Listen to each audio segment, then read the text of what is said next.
حضور علیہ الصلاۃ والسلام صحابہ کرام کے اجتماع میں تشریف فرما تھے تو حضور علیہ الصلاۃ والسلام نے ارشاد فرمایا انی ارا ما لا ترون واسمع ما لا تسمعون، اے میرے صحابہ جو میں دیکھتا ہوں وہ تم نہیں دیکھتے، اور جو میں سنتا ہوں وہ تم نہیں سن سکتے۔ حضور علیہ الصلاۃ والسلام نے صحابہ کرام کے درمیان بیٹھ کر یہ جملہ ارشاد فرمایا، تو پتہ چل رہا ہے کہ سنتے ہم بھی ہیں۔ اللہ تبارک و تعالی نے ہمیں سننے کی قوت عطا فرمائی ہے، دیکھنے کی قوت عطا فرمائی ہے، لیکن حضور علیہ الصلاۃ والسلام کی دیکھنے کی قوت کیسی ہے، حضور کے سننے کی قوت کیسی ہے۔ آج ہم حضور علیہ الصلاۃ والسلام کے حواس نبوی کے حوالے سے گفتگو سننے کی سعادت حاصل کریں گے۔ تو آئیے سماعت مصطفیٰ کے حوالے سے حدیث سنتے ہیں کہ حضور علیہ الصلاۃ والسلام کے سننے کی قوت کا کیا عالم ہوتا تھا۔ بخاری شریف کے اندر اور مسلم شریف کے اندر یہ حدیث موجود ہے۔ امام الانبیاء صلی اللہ علیہ وسلم نے ارشاد فرمایا انی سمعت دف نعلیک بین یدی فی الجنہ۔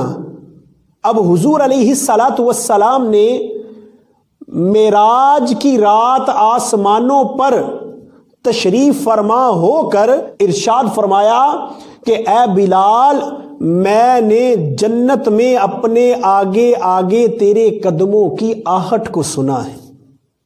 اے بلال میں نے جنت میں اپنے آگے آگے تیرے قدموں کی آہٹ کو سنا ہے۔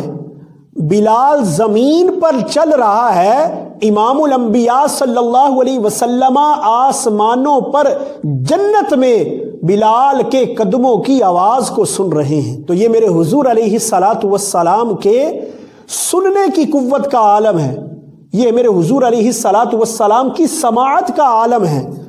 تو اعلیٰ حضرت رحمت اللہ تعالی علیہ یہاں پر بول اٹھے کہ دور و نزدیک سے سننے والے وہ کان، دور و نزدیک سے سننے والے وہ کان، کان لال کرامت پہ لاکھوں سلام، کان لال کرامت پہ لاکھوں سلام۔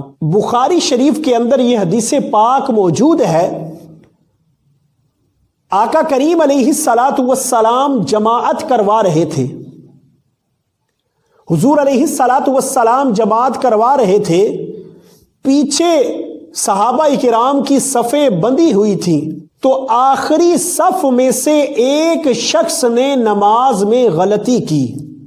حضور نماز پڑھا رہے ہیں اور صحابہ کی صفیں لگی ہوئی ہیں، حضور کی اقتداء میں نماز پڑھ رہے ہیں، تو آخری صف میں کسی شخص نے نماز میں غلطی کی، تو حضور علیہ الصلاۃ والسلام نے نماز کو مکمل کرنے کے بعد اس شخص کا نام لے کر ارشاد فرمایا جس نے نماز میں غلطی کی تھی۔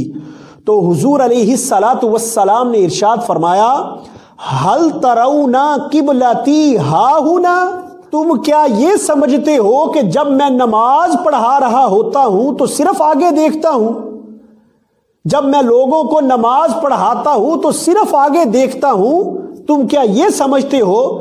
حضور علیہ الصلاۃ والسلام نے آگے جو جملہ ارشاد فرمایا، حضور نے ارشاد فرمایا فواللہ ما یخفی علی خشوعکم ولا رکوعکم۔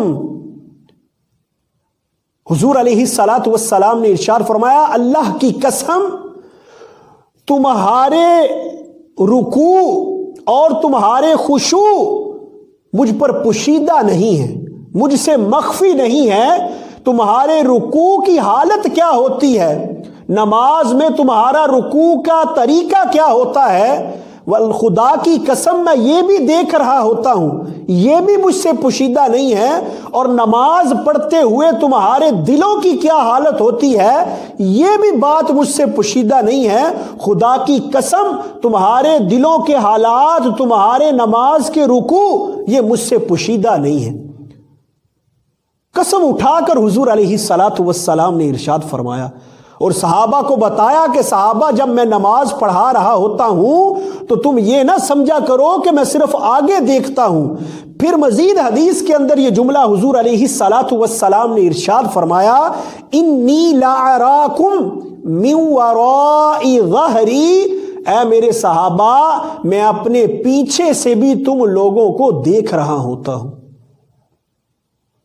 یعنی میں اپنی پیٹھ سے بھی تم لوگوں کو دیکھ رہا ہوتا ہوں کہ تم لوگ نماز کیسے پڑھتے ہو، تمہارے رکوع کرنے کا کیا انداز ہوتا ہے، تمہارے سجدہ کرنے کا کیا انداز ہے۔ حضور علیہ الصلاۃ والسلام نے نماز پڑھاتے ہوئے مصلی پہ کھڑے ہو کے نماز کے اندر آخری صف میں سے جس شخص نے غلطی کی تھی اس کا نام بھی لیا، اس کی غلطی کو بتایا، اور صحابہ کو بھی یہ بات بتائی کہ صحابہ یاد رکھو نماز میں جس طرح میں آگے دیکھتا ہوں اسی طرح پیچھے بھی دیکھتا ہوں، تمہارے رکوع، تمہارے خشوع، تمہارے دلوں کی حالت مجھ سے پوشیدہ نہیں ہے۔ تو یہ ہے حضور علیہ الصلاۃ والسلام کے دیکھنے کی قوت۔